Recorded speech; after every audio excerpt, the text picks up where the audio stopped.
Essa semana o Felipe originalmente se ausentaria do grupo, aí ele pediu para eu cuidar do grupo e tal, né? Administrar, ver o que ia fazer. E aí eu decidi que eu mesmo ia falar, só que eu estava sem ideia do que falar. Eu pensei em falar sobre Santa Mônica, mãe do Santo Agostinho, só que era uma ideia, eu estava explorando algumas ideias e eu lembrei que essa semana eu fui na missa do dia 4 e era o dia do São João Maria Vianney, o cura d'Ars, e a cor estava em branco e tudo mais. E eu até então não conhecia esse santo, né? Eu até cheguei a ver que o padre Paulo Ricardo tinha publicado um vídeo falando dele e tal, mas eu não tinha chegado a assistir o vídeo ainda. E eu fiquei com ele na cabeça. Aí quando eu decidi falar no grupo, estava decidindo os santos, eu lembrei dele. Aí eu fui pesquisar sobre ele, né, ver que tinha sido esse santo e tudo mais, o que ele tinha feito. E eu decidi falar sobre ele, porque como o dia dele foi na segunda-feira agora, eu achei que poderia deixar para falar de Santa Mônica em outro dia e falar do São João Maria Vianney hoje. E, bom, enfim, esse santo é um santo muito interessante, né? Porque eu sempre gosto de falar, né? Apresentar histórias de santos e tudo mais, quando dá para fazer alguma reflexão sobre a vida deles e tudo mais. E na verdade dá para fazer reflexões bem profundas sobre a vida de todos os santos, né? Senão eles não seriam santos. Mas eu sempre gosto de selecionar de selecionar um que eu acho que dá para que pelo menos eu tenha alguma ideia de como refletir sobre a vida dele e tudo mais. E quando eu assisti o vídeo do Padre Paulo Ricardo falando sobre ele, eu pensei que poderia render uma reflexão positiva para o grupo, falar sobre São João Maria Vianney, conhecido como Cura d'Ars, porque ele era o cura, né, o padre ali da cidade de Ars, que era uma cidadezinha bem pequenininha, tinha 230 habitantes, se eu não me engano, ali na França, e ele foi para lá numa época pós-Revolução Francesa, né, quando estava tendo as perseguições aos padres. Mas enfim, vamos pegar a vida dele em ordem cronológica, que fica mais fácil. Então ele nasce em 8 de maio de 1786 e ele também foi criado em um vilarejo bem pequeno e ele ajudava a família dele nos trabalhos de fazenda, das coisas que eles tinham uma fazendinha, né, um sítiozinho, e ele trabalhava nessa parte da plantação, pelo que eu entendi assim, da família. E não tinha uma escola, nada no vilarejo onde ele morava, então ele não aprendeu a ler. Aos 17 anos ele ainda era analfabeto, mas ele sempre quis ser padre, porque a mãe dele era muito religiosa e ele já sentia desde que ele era criança que ele tinha uma vocação para ser padre. Mas justamente por falta de oportunidade onde ele morava, era uma coisa que, tipo assim, estava ajudando a família, trabalhando para a família e tudo mais. E não, tipo, a oportunidade assim não tinha saído muito bem ainda, né? Não tinha surgido muito bem. Até que é fundada uma escola no vilarejo dele. Lá ele aprende a ler e escrever, começa a aprender a ler e escrever, né? E foi nessa época, acho que com 17 anos, não, com 20 anos, ele expressa ao pároco local o desejo de ser padre, em 1806. Então ele começa os estudos em latim e ele apresenta bastante dificuldade, porque ele foi analfabeto até os 17 anos. Mas mesmo assim, mesmo com essas dificuldades, ele sentiu a vocação e ingressou no seminário. Ele, originalmente, ele foi afastado dos estudos de filosofia e teologia porque ele não conseguia acompanhar os colegas dele, os padres dele achavam que ele era um camponês rude, né? E ele ficou para estudar mais outras áreas mais simples de entender, né? História, tinha... Acho que não, nessa lista que eu separei aqui não tem as matérias que colocaram para ele estudar. Mas eram matérias que não tinham essa reflexão profunda, né? Que a filosofia e a teologia tinha, ele não estava conseguindo acompanhar. E aí, em 1815, ele é ordenado sacerdote, isso com 29 anos de idade. Mas ele não recebe autorização para ser confessor, porque os padres que ordenaram ele achavam que ele não tinha capacidade de guiar as almas, porque ele ainda tinha um estudo muito defasado. Mas um amigo dele, chamado Padre Bailey, eu não sei dizer esse nome, é um nome francês, em inglês seria Bailey, mas acho que a pronúncia em francês deve ser diferente. E aí esse padre ficava dando aulas particulares para ele, porque queria que ele fosse um padre plenamente, né? Queria que ele tivesse essa capacidade de confessar e tudo mais, até porque ele via no João Maria Vianney uma por mais que ele tivesse dificuldade nos estudos, ele tinha uma vocação para a santidade muito grande, né? Então esse padre realmente se esforçou para estudar ele, até que em 1818 ele finalmente recebe a autorização de ser um padre plenamente. Ele recebe a autorização de se confessar. Em 1818, imediatamente depois disso, porque em fevereiro de 1818 ele é enviado para essa cidadezinha de Ars, com 230 habitantes. E tem uma história, né, que até no vilarejo de Ars tem uma estátua representando esse momento, né, de uma história que contam que quando ele estava chegando na cidade, ele não estava conseguindo encontrar ela muito bem, né? Ele estava andando ali pelas estradinhas, tentando achar Ars, e ele viu um menino perto de Ars e ele falou assim: me mostre o caminho para Ars, que eu te mostro o caminho para o céu. E aí tem uma estátua na cidade de Ars nesse momento do cura Ars encontrando o menininho. Tem uma estátua dele agachado assim, conversando com o menino. Mas aí ele chegou de lá e a cidade ela era conhecida pela indiferença religiosa, por um relaxamento moral muito grande. Então, quando ele chegou lá, isso é uma coisa que vai ser muito interessante para a reflexão, né, que a gente vai ter para a igreja hoje em dia. Ele tocava o sino da missa, ninguém ia, as missas eram vazias, quase ninguém ia na igreja e tudo mais. O povo estava realmente bem indiferente à religião, até porque eram climas de Revolução Francesa, né? Pós-Revolução Francesa, a Igreja Católica sofrendo uma perseguição como nunca antes tinha sofrido, né? E tudo mais. Então, o cenário era bem difícil e o São João Maria Vianney teve que lutar contra esse cenário de indiferença religiosa, e ele queria, de fato, ser um bom padre, né? Converter a cidade, trazer a cidade para, de fato, serem todos católicos de verdade. E aí ele, percebendo que os esforços dele estavam sendo, como pode dizer, não em vão, mas não estavam dando os frutos que ele esperava, né?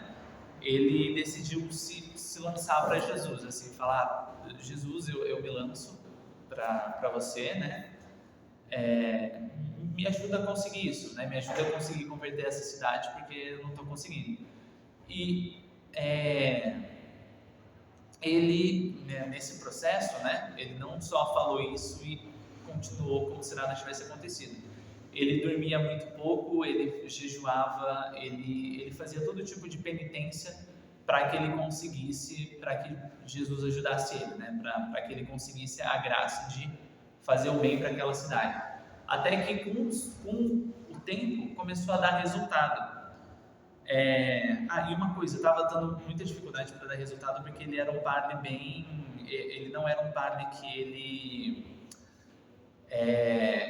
ele amenizava a mensagem da igreja. Isso era uma das coisas que colocava ele em conflito com a cidadezinha, né, que fazia a cidadezinha não querer ouvir ele, que ele não amenizava o evangelho. Ele não falava assim, igual o padre Paulo Ricardo falou no vídeo: vamos cumprir só esses 3 mandamentos aqui, os outros 7 a gente deixa para depois. Não, ele era intransigente mesmo. Ele falava: olha, ou você abandona todo o pecado mortal e respeita os 10 mandamentos, ou não tem como, né? Você não vai ser meio católico, ou você é católico ou você não é. E a postura correta, ele tinha essa postura.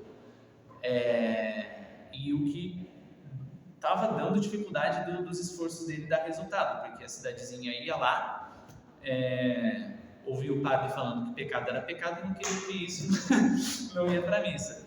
E aí,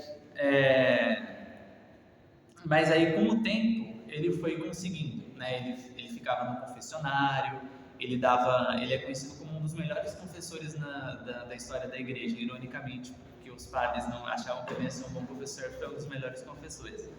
Ele dava dicas espirituais muito valiosas, ele ia na casa de pessoas. Existem histórias de que ele conseguiu exercer milagres de cura em pessoas, né? Mas eu não consegui achar nenhuma confirmação se isso realmente aconteceu, se ele conseguiu realmente exercer milagres de cura em vida, né? Mas, de qualquer forma, ele ia fazendo serviços para a cidade. Não só era um padre, mas assim, ele ajudava de toda forma que ele podia. E com o tempo as pessoas foram querendo ir mais na igreja e ouvia mais ele. E a cidade foi se convertendo. E com o tempo, a fama dele de santo foi se espalhando e mais pessoas queriam ir para Ars para se confessar com ele e para ouvir as missas dele. E ele chegou a um ponto que, como o São Padre Pio, ele passava cerca de 15, 16 horas por dia no confessionário e ele como que eu posso dizer? Ele não se recusava a confessar, ele ficava até o fim, ele confessava todo mundo.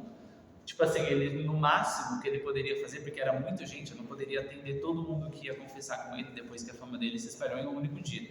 No máximo, assim, ele ficava totalmente esgotado, ia dormir e continuava confessando no dia seguinte, né? Mas assim, ele não negava a confissão de jeito nenhum, porque ele entendia o poder desse sacramento, né? A graça desse sacramento.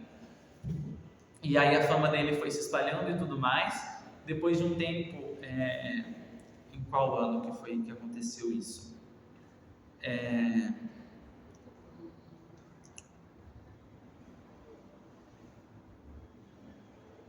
Eu acho que foi em 1845 que isso aconteceu, que Ars é elevada ao estado de paróquia e ele pensa em abandonar Ars porque ele não se achava competente o suficiente para administrar uma paróquia.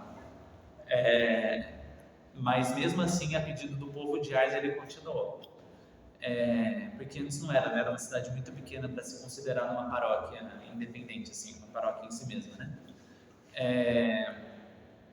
Mas, bom, enfim. E aí teve momentos da vida dele em que ele saiu de Ars, mas ele sempre voltava a pedido do povo de Ars e tudo mais. E também porque as pessoas iam encontrar ele lá, né? Então ele também ia ao encontro das pessoas que queriam encontrar ele. No geral, a vida dele foi muito cansativa, porque ele se colocou a serviço do povo 24 horas por dia. Tinha noites que ele, tinha vezes que ele dormia 3 horas por noite para conseguir confessar e ajudar todas as pessoas e ainda conseguir rezar a missa e tudo mais. Até que em 4 de agosto de 1859 ele morre aos 73 anos. É dito que ele morre de cansaço, né? Mas ele estava bem velho e tudo mais, e depois de um dia cansativo ele acabou, né? Na noite do dia 4 de agosto de 1859 ele morre assim em paz e tudo mais. E por isso que 4 de agosto é considerado o dia de São João Maria Vianney, porque é o dia que ele morreu, né? Bom, enfim, e aí ele foi beatificado em 1905 pelo Papa Pio X e foi canonizado em 1925 pelo Papa Pio XI. O corpo dele é considerado incorrupto e ele está exposto no Santuário de Ars até hoje. E estima-se que cerca de 500 mil, meio milhão de fiéis por ano visitem Ars por causa de São João Maria Vianney. E aí eu gostei muito da história desse santo, porque tem várias reflexões que a gente pode fazer, né? Uma reflexão mais voltada para a igreja, que não tem um impacto direto sobre a gente, porque nós não somos sacerdotes, né? Mas que é a postura extremamente incorreta desse padre que a gente não vê em outros padres hoje em dia. Porque tem muito padre hoje em dia que ele, como que eu posso dizer? Eles acabam talvez por um medo, não que eles tenham má intenção, mas talvez por um medo de afastar as pessoas da igreja, eles acabam não atacando o pecado tão profundamente assim, né? Hoje em dia a gente vê muitos padres que eles falam demais da misericórdia, e sim, Deus é infinita misericórdia, a gente não pode negar e esquecer da misericórdia de Deus, mas padres que não atacam o pecado, às vezes por medo do fiel sair da igreja e tudo mais, mas hoje em dia a gente vê uma tolerância cada vez maior por parte do sacerdócio para aquilo que não pode ser ignorado, por parte daquilo que não pode ser tolerado, que é o pecado, né? E esse padre, ele lutou contra uma cidadezinha inteira, entre aspas, porque ele falava que pecado era pecado. E as pessoas viviam um relaxamento moral nessa cidade quando ele foi para lá em 1818, não queria ouvir que pecado era pecado e ele não recuou, ele não não abrandou o discurso dele, não foi tolerante com o pecado, e foi se jogando, né, para a graça de Deus, que ele conseguiu, mesmo assim, fazendo o que era certo, conseguiu converter uma cidade inteira. Numa homilia dele, ele inclusive fala que Ars não é mais Ars, né, porque a cidade mudou totalmente, porque a cidade inteira se converteu verdadeiramente ali com o cura d'Ars, ali sendo o padre da cidade. Então tem essa reflexão, que ele foi um padre muito bom. Inclusive, diz que em 1824 ele foi atacado pelo diabo enquanto ele dormia, assim como São Padre Pio. Tem várias semelhanças na história dele com São Padre Pio, né? Um padre muito piedoso, que ficava 16 horas por dia no confessionário, que foi atacado pelo diabo enquanto dormia. É um padre que tem uma história semelhante com a do Padre Pio, em alguns aspectos, né? Mas que não é tão famoso assim. Também um dos motivos que eu achei interessante trazer ele para cá, né? Para a gente conhecer mais sobre ele. Outra coisa que eu também gostei muito nesse santo é que ele foi muito humilde. A vida inteira dele, ele sempre foi humilde. Todas as partes que você vê a descrição da história dele, você vê que ele era um homem profundamente humilde. Ele não só reconhecia as limitações dele, né, mas ele, dá para ver que ele queria fazer o que era a vontade de Deus, ele queria fazer o que era bom para os outros, e ele sempre achava que não estava à altura de alguma coisa. Mesmo a fama de santidade dele tendo se espalhado para a França inteira, e Ars está recebendo um monte de gente querendo se confessar com ele. Quando Ars foi elevado ao estado de paróquia, ele achou que ele não era bom o suficiente para ser pároco de Ars, né? Então, realmente, a humildade dele é uma lição muito grande também que a gente tem para aprender. E também, né, voltando para essa parte dele, sim, intransigente com o pecado e tudo mais, é uma coisa que a gente pode aprender para a nossa vida, porque por mais que eu também tenha usado isso para criticar alguns padres que hoje em dia são tolerantes com o intolerável, a gente também tem que ver na nossa vida se a gente também está sendo tolerante com o intolerável. A gente tem que ver se a gente não está tolerando algum comportamento nosso que a gente não pode tolerar, se a gente está sendo muito tolerante com, às vezes, uma coisa que parece que não faz mal, mas espiritualmente faz. Às vezes a gente está sendo muito tolerante com a nossa preguiça, por exemplo. Às vezes a gente gosta de ficar um maior tempão sem fazer nada, assim, quando tem tempo livre, sem fazer nada de produtivo, sem rezar, sem ler, realmente assim, jogado, e às vezes a gente está sendo muito tolerante com isso, a gente acha que não faz mal, mas faz. Ou às vezes a gente é muito tolerante com o orgulho nosso, às vezes a gente tem um sentimento que eu sou melhor que os outros, e contanto que eu não seja mal com os outros, e contanto que eu não despreze as outras pessoas, assim, contanto que eu não seja abertamente arrogante, isso não vai fazer mal, se eu simplesmente achar assim no meu coração que eu sou melhor que os outros, e isso também faz. Então é legal a gente refletir sobre a história desse santo também, para a gente ver se a gente também não está sendo tolerante com coisas intoleráveis. A gente tem que ver, prestar atenção sempre nos 10 mandamentos, prestar atenção em quais são os 7 pecados capitais, quais são as manifestações dos 7 pecados capitais, e quais são todas as implicações em todas as áreas da nossa vida dos 10 mandamentos, e ver se a gente não está sendo meio católico também, né? Ver se a gente, se a gente ouvisse uma homilia do cura d'Ars, será que a gente não agiria igual ao povo de Ars também? Será que quando a gente fosse para uma homilia do cura d'Ars e ele falasse que pecado era pecado, será que a gente ia gostar de ouvir o que ele estava falando? Reflexão que eu também achei interessante de trazer. E é isso.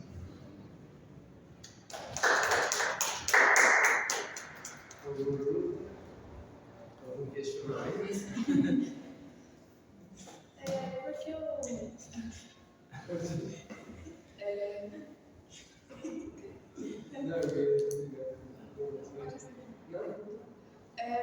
Por que ele tem esses dois nomes? Por que ele é chamado desses dois nomes? Porque São João Maria Vianney é o nome dele de verdade mesmo, era o nome de batismo. E ele é conhecido como Cura d'Ars porque ele era o padre da cidade de Ars, e o padre tinha esse nome de ser cura. Ele é o cura. É pároco. Mesma coisa. É pároco? É. Entendi. Eu pensei que fosse um outro nome para padre.